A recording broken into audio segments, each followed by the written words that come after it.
marry these vulnerable women, take all their money, murder them in the bathtub.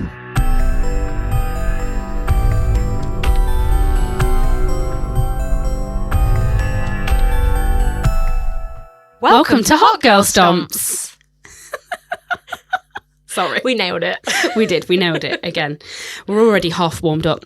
We've got the ghost blankies on today. The ghost blankies have come out. It's finally cold enough to have the ghost blankies. I'm so excited. 'Tis the season. So, jumping straight into it. So this week, as we are coming up to our most sacred holiday, Hallows Eve, All Hallows Eve. Samhain. God bless. Samhain. Gemma's looking at me like, what the hell are you talking about? Samhain is the Celtic name for Halloween. I knew that. She knew that. I knew that. Sorry for throwing you off right at the start. Continue. Yeah, so All Hallows Eve is coming up and we have something special planned for you guys, which we sort of gave a little tidbit into our little intro. Exciting. The twins are indeed going on a live ghost hunt on Halloween. Which, at the time that this episode comes out, will be in 3 days? 2 days from the day that you're listening to this episode. Yeah. Following on from that, you heard it here first. On the 1st of November, we will have our first special episode. You will. So Gemma and I go on a ghost hunt. We get like 3 hours sleep when we get back from it. And then we record our findings because we're professional paranormal investigators. A little Halloween special for you all. Yes, we will be collating whatever evidence we manage to get on our little camera. Sorry, guys. There's a fly in here. We're very ADHD. Yes, so we're going to be going on a little ghost hunt, hopefully recording some content for you guys and coming back quick time with our findings, like in real time. Very exciting. Producer Lewis is going to be working overtime. He is. For us. He's thrilled. He is. What did he sign up for? He can't wait. So, yes, we will be recording our findings sort of pretty much after a few hours sleep, and that episode will be with you same day, hopefully. 1st November, Halloween special. You know, highlight, it will be a raw episode. Like, whether the editing's as up to scratch as our normal ones, I don't know, but we'll be bringing it to you live. Blame producer Lewis if it's not any good. He's fired. Sorry, Lewis. We have no money to hire anybody else, but he's fired. I don't want to do all the editing on my own. You're not fired, Lewis. You can stay.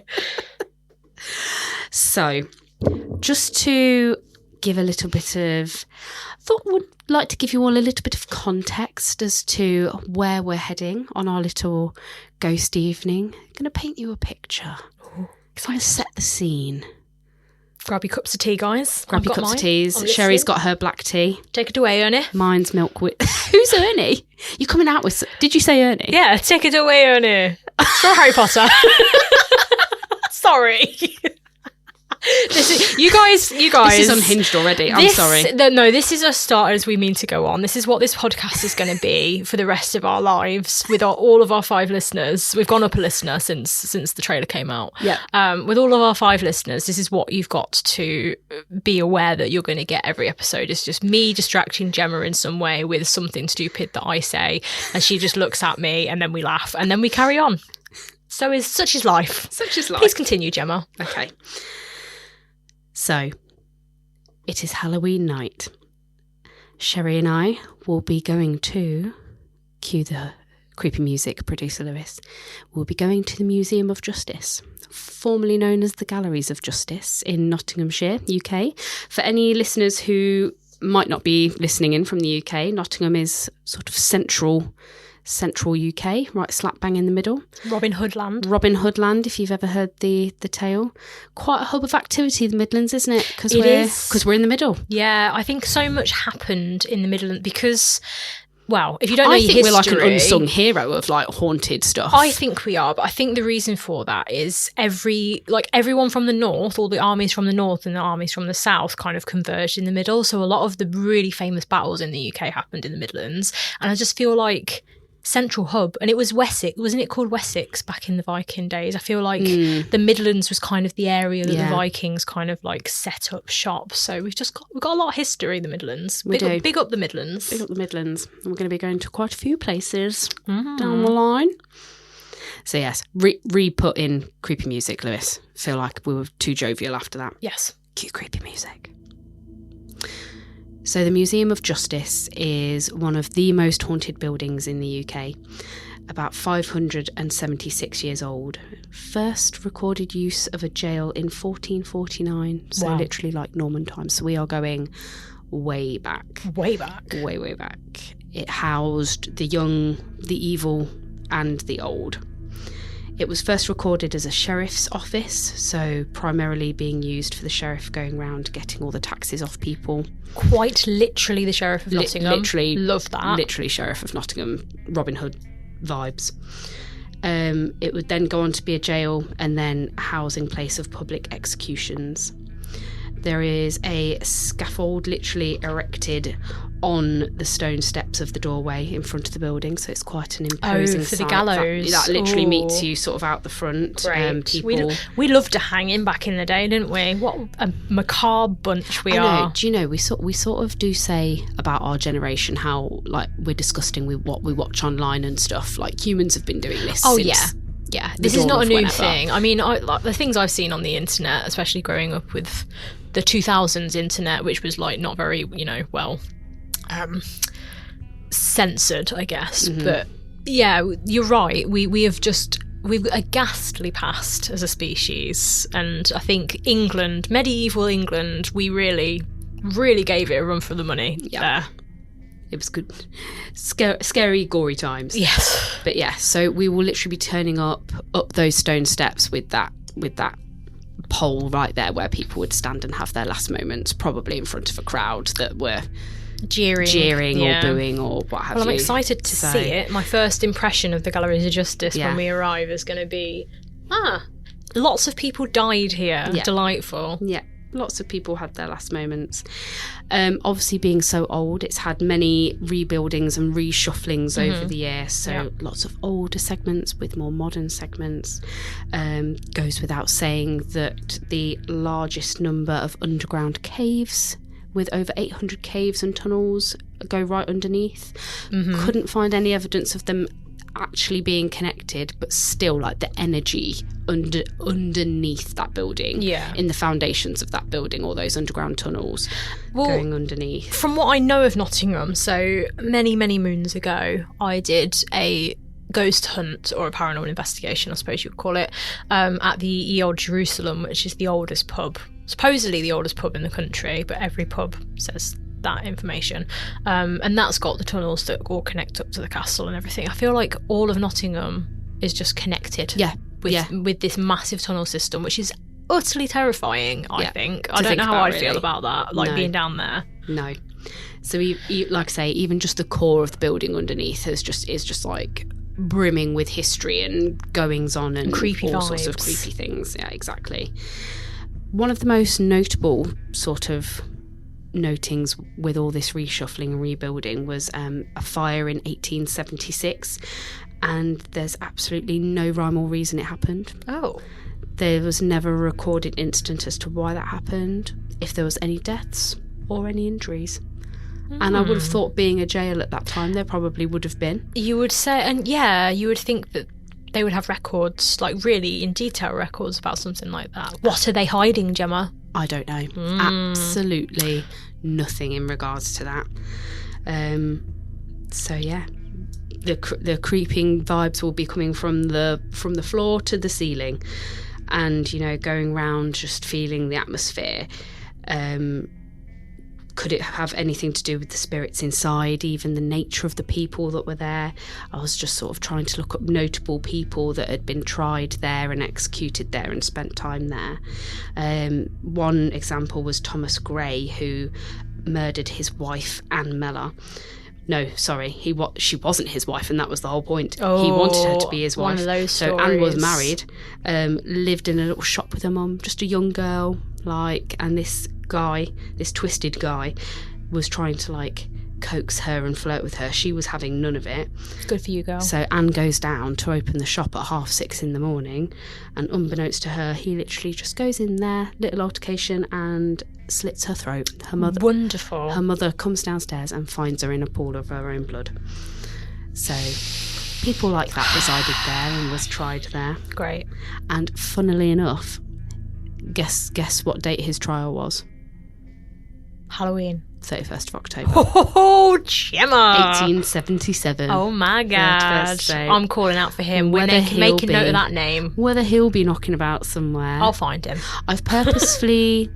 I did find some examples of encounters and experiences people had there, but I've purposefully left those out of this. I don't want to implant anything influence on the listeners or on yourself. I sort of want to... Yes, we're learning about the history of the building today and some things that went on there, but we'll learn about that on the night anyway. But I don't want to sort of cloud any judgment of where or what spirits tend to do what where. I prefer that. So that will all to be found out. But just give it, like I say, just adding a little bit of colour to this picture of the galleries of justice that we're You're painting a very good picture, Gemma. I'm liking this. Another such character that was in there was George Joseph Smith. He was a serial killer, and his particular shtick was to prey upon wealthy but vulnerable women. Okay. And he was involved in a very famous case called The Brides in the Bath. Oh, indeed.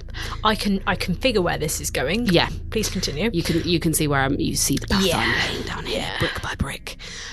So yeah, this man was a serial. What's the word? Has gone out of my head. Killer of women. Is that the word you're thinking of? No. He married women. Many women. Oh. Illegally, because he wouldn't have divorced the last one. I can't think of the word for that either now. The opposite of monogamy. But it's not polygamy, is it? Yes. No, it's not, because that's like consensual. This was not consensual.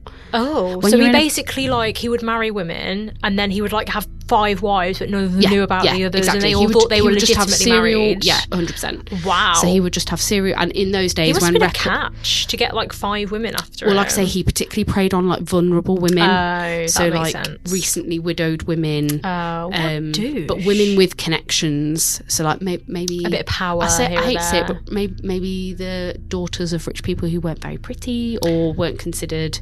So a man shows some attention, and she's putty in his hands, basically. Exactly. What a horrible person. He just played he had so many illegitimate marriages, and obviously record keeping in those days wasn't what it is now. So he would just have multiple marriages, but 3 in particular. They were all found concurrently so he would move around.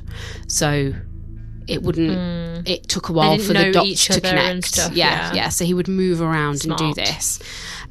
So the first woman was Bessie, who was then unfortunately followed by Alice and followed by Margaret, all drowned in the bathtub. Rest in peace, girls. Rest in peace, girls. Rest in power, girls. Good. Rest in power. I know. Good for you. Go back and get him in the afterlife. So. Yeah, just another one that would have been sort of sitting around in his jail cell, just probably downright arsehole of a guy.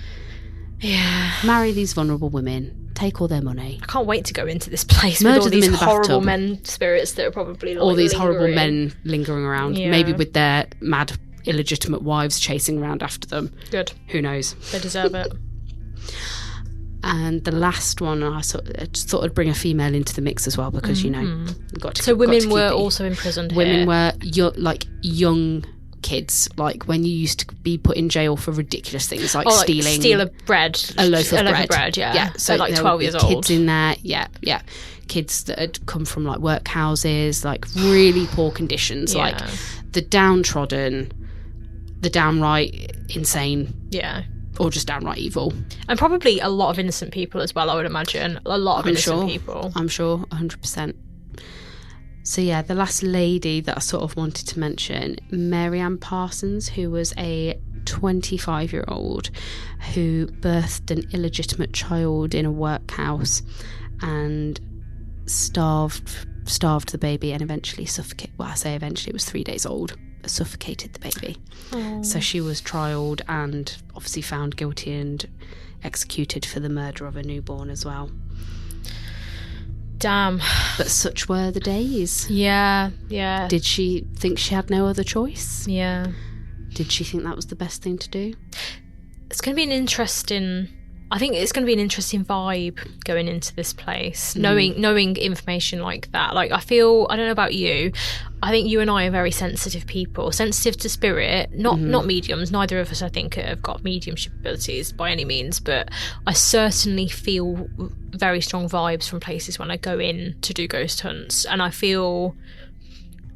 I'm making a prediction. I think I'm probably going to feel quite strongly while I'm in there, even if it's just from an empathy point of view and not anything to do with paranormal. I feel that I'm probably going to be affected emotionally while we're in there, just knowing that there would have been people in there for things like that, knowing that there would have been children imprisoned in there. I think it's going to be an interesting evening for us, definitely. Especially with it being like Halloween, you know, supposedly the night when the veil is thinnest. Yeah, the veil is there, ready to go. So yeah, I'm intrigued. I'm excited to go. I'm excited, but I'm anxious and anticipating.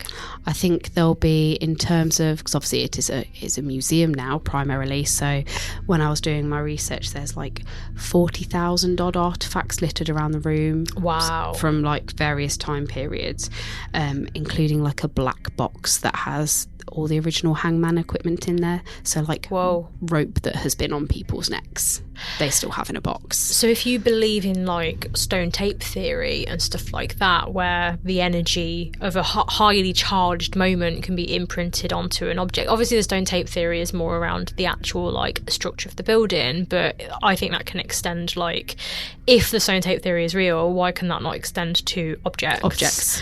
I think it's going to be a very interesting night. 1,000%. If you think certain objects hold energy, like we even all just feel emotion. Exactly, just we all feel sentimental value on certain things, whether it's something that's been owned by a loved one, you just feel like they've got a slight imprint on that object. Yeah. So if you think a box full of equipment that, like, as you very rightly pointed out, probably was the result of innocent people having their lives taken. Yeah.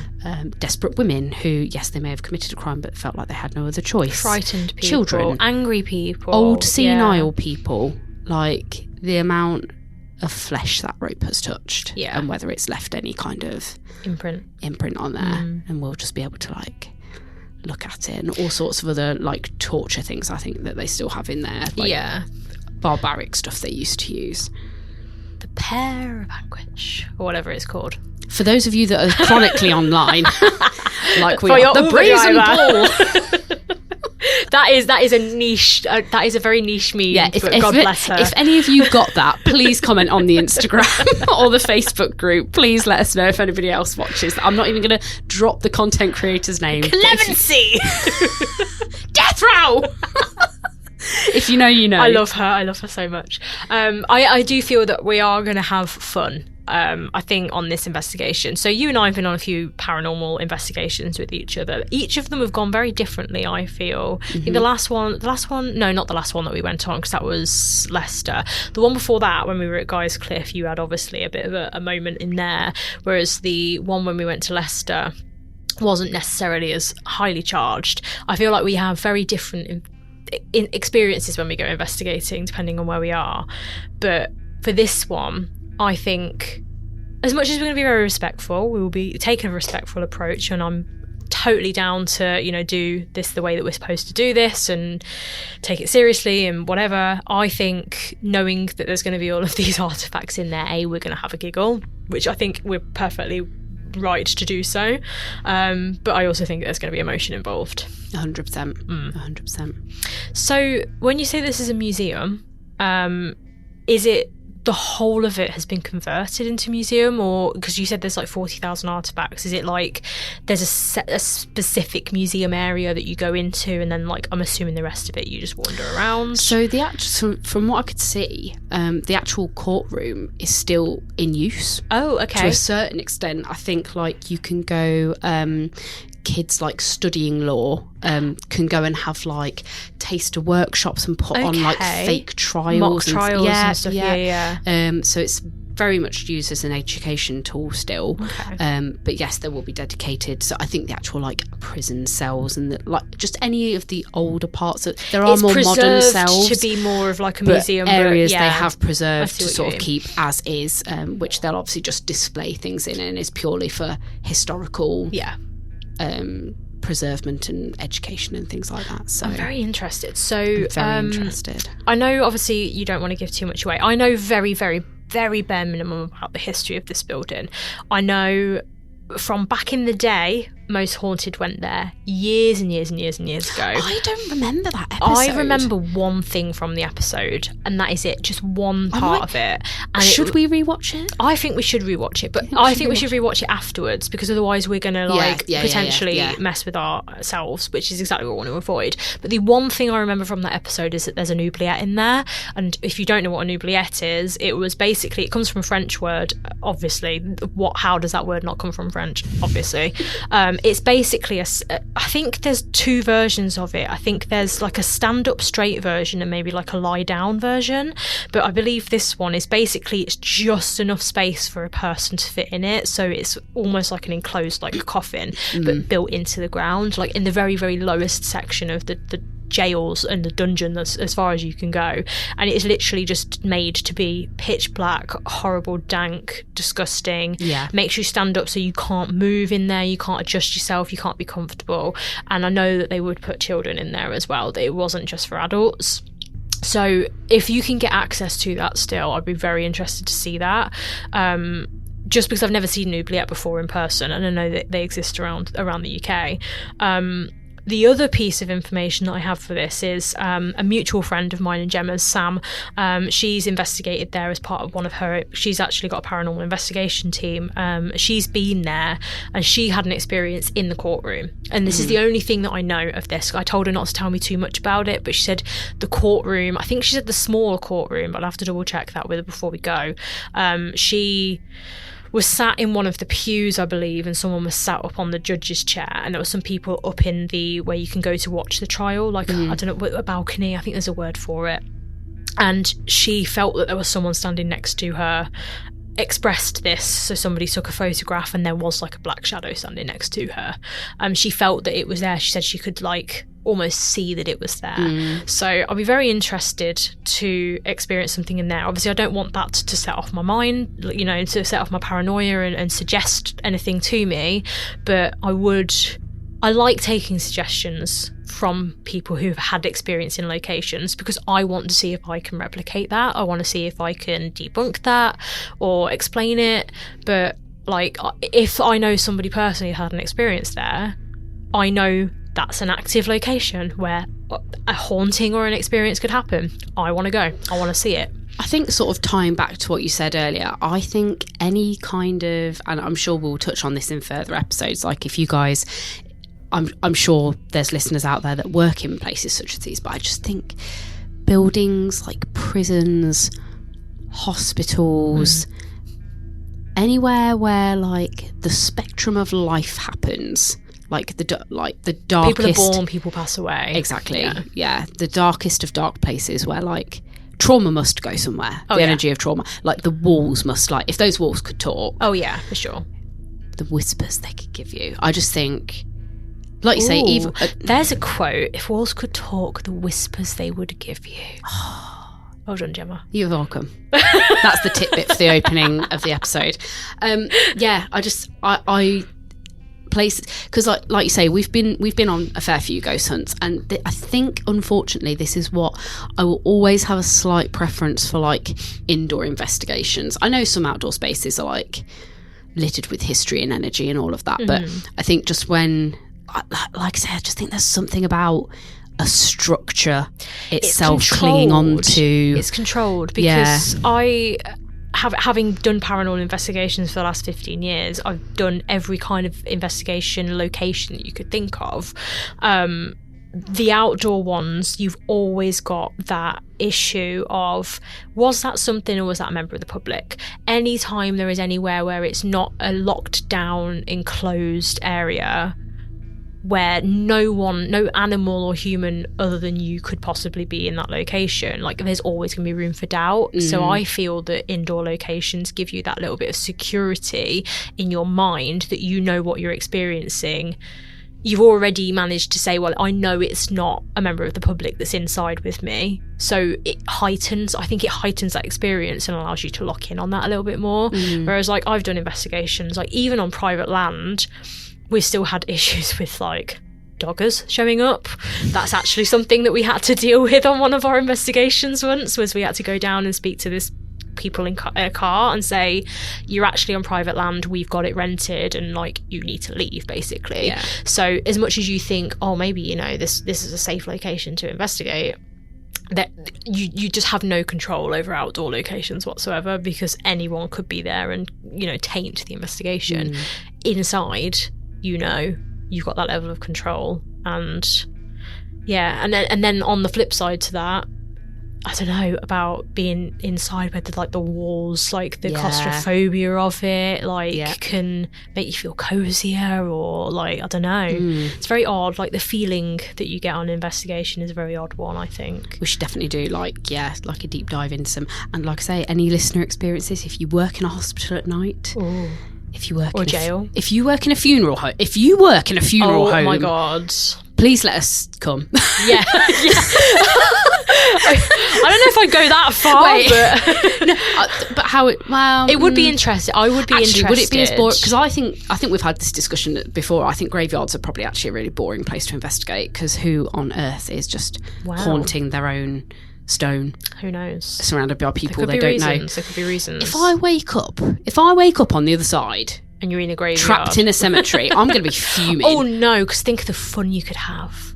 With who? People are already scared of graveyards. Imagine then, like, jumping out on them, or, like, do a Slender Man and stand at the end, like, behind a tree and just scare the shit out of people. I would love it. Sorry, I'm a really horrible person. You naughty ghoul. I know. I'm going to ask you a question to close out this session, this episode. What do you want to happen on our Halloween special ghost hunt? What would be your holy grail experience that you want to have during this investigation? I would love for when we sit down to record, obviously our findings of how the night has gone, just anything that we could turn around and say, especially with you, because you're so good at, and this is why I love going on ghost hunts with you, because I'll be there on the ceiling with anxiety, like, oh my god, it's kicking off. It was the window. And you're like, that's a pipe. Because I think it's a good mindset to have. If we could turn around and say, I can't explain that. We tried on the day to recreate and explain this, and we came up with nothing. If we have the phones recording and we're doing some calling out, and we get an unquestionable EVP or picture or something. Yeah. Okay. Yeah.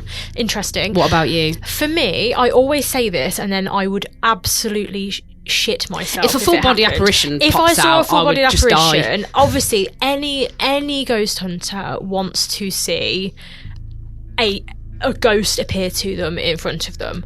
Like, no, I don't think any ghost hunter or any paranormal investigator, or whatever phrase you want to use, would ever dispute that is the absolute top dog. Would I have nightmares for the rest of my life if that happened? Probably. The podcast would be over. I'd have passed away on the spot. Well, maybe we can continue as ghosts then from the afterlife. That's what Hot Girl Stomps from the afterlife is what's going to happen. I believe I've seen an apparition. I didn't know that I'd seen it at the time, so I don't think it really counts. So I don't know how I would react if it actually just stepped out in front of me and, like, I walked into a room and there was a ghost there, and then all of a sudden it disappeared. Honestly, I don't know how I would react. I would love to say that that's what I want to happen, but maybe not. I think in reality, what I would probably want that wouldn't drive me to insanity would be maybe like a proper, really, really good straight up EVP. I think if I left a voice recorder out ask some trigger questions. I know for certain that me and you were the only two people in the room in the only side of the building, and I got a hello or an Emily in response to what is your name, and it was a class clear, crisp voice, indisputable. I think I would be happy with that, because that wouldn't drive me to madness, and I'd be able to sleep that night. 100%. That's where I'm at. So that was today's episode. Gemma and I are very excited and looking forward to going to the Galleries of Justice or Museum of Justice in Nottingham. So please remember, 1st of November, you can hear our wind down episode, I suppose, the morning after, how we feel about it, what we experienced. Did we survive the Galleries Did we survive? of Justice? Will there be an episode on the 1st of November? Or will we be dead? Who knows? So please look out for that episode. It will be a bonus special episode on that 1st of November for Halloween. Then we'll be back to our normal Wednesday schedule after that. Follow us on all of our socials. You can find us as Hot Girl Stomps on most socials. If you go to our Instagram, Hot Girl Stomps, there's a link tree in there where you can get access to where you can listen to the podcast on other platforms, where you can find us on TikTok, YouTube, those kind of things. Just a note about the Facebook. Facebook. We should have foreseen this. We should have foreseen this. Naive. I didn't think about it. People have been having issues searching the name Hot Girl Stomps on Facebook. Facebook flag it as abuse. Naughty. So unfortunately, I think we're going to have to change the Facebook to HGS for Hot Girl Stomps, and then probably Paranormal Podcast. So if you want to find us, you're going to have to put HGS Paranormal Podcast in to find us on Facebook. You'll still be able to get a direct link to the Facebook from the link tree. But yeah, so join us on the 1st of November for the special episode, the wind down from this, find out what happened, and then we'll be back with our follow-up episode as normal on the following Wednesday after that. So enjoy. Hope you enjoyed this. Please submit your stories. Please give us your feedback. I would love to hear from anybody if they've been to the Galleries of Justice as well. Oh, 1,000%. Yeah. Between now and Saturday, the 1st of November, if we've had any submissions, we might read out some people's experiences, see if we experienced anything similar, stuff like that. So please do get in touch. And we'll see you next time. We'll catch you on the next one.